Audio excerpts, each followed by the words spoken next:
या बोगस डॉक्टरच्या संदर्भामध्ये हा प्रश्न उपस्थित झालेला आहे।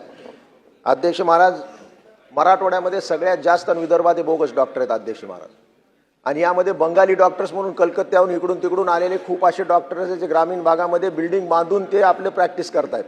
म्हणून माझी मंत्री महोदयाला स्पेसिफिक प्रश्न आहे की आपण नर्सिंग ॲक्ट खाली यांचं रजिस्ट्रेशन आहे का नाही चेक करावं, आणि जसं आपण सांगितलं की यांना QR कोड दिला पाहिजे। यामध्ये अनेक पॅथी आलेत अध्यक्ष महाराज, युनानी असेल, ॲलोपॅथी असेल, आयुर्वेदा असेल, होमिओपॅथिक असेल, आता फिजिओथेरपीचे काही डॉक्टर्स आलेत।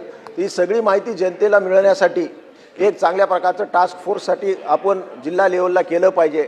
आणि जसं आमदार साहेबांनी सांगितलं यामध्ये लोकप्रतिनिधीचा सुद्धा सहभाग असला पाहिजे। आता तुम्ही कलेक्टरला अध्यक्ष केलेला आहे, कलेक्टर वर्षातून एकही मीटिंग घेत नाहीत, एकही कुठं धाड टाकत नाहीत। लोकप्रतिनिधीला सगळ्या गावनागाव माहीत असतं की कोण कुठं बोगस डॉक्टर काय करतोय म्हणून। हे सर्रास अध्यक्ष Maharaj steroid powder, steroid medicine कुठून देऊन टाकतात अध्यक्ष महाराज। त्याच्यामुळे असं वाटतं ग्रामीण भागातलं की मला किती पॉवर आली म्हणून अशा प्रकारचे जे डॉक्टर्स आहेत यांच्यावर कारवाई झाली पाहिजे अध्यक्ष महाराज। आणि नव्यानं आपण जे मेडिकल कॉलेजेस काढलेले आहेत त्यामध्ये डॉक्टर पास जरी झाले तरी ते ग्रामीण भागात जायला तयार नाहीत।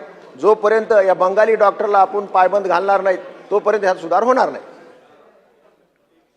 अध्यक्ष महोदय, आत्ताच सन्मान्य सदस्य सांगितल्याप्रमाणे जे आता जिल्हास्तरीय तालुकास्तरीय आम्ही समित्या केलेल्या आहेत त्यामध्ये आम्ही निश्चितपणे लोकप्रतिनिधीला सुद्धा घेण्यासाठी आम्ही पुन्हा त्या समितीची पुनर्रचना करू।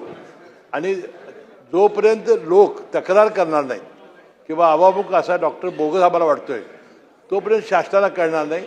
आणि म्हणून आपण याबद्दल नो योर डॉक्टर म्हणून जी आपण आता QR प्रणाली आणलेली आहे याद्वारे खरा डॉक्टर कोण आहे हे आपल्याला लगेच कळेल अशी आम्ही चांगली योजना आणलेली आहे।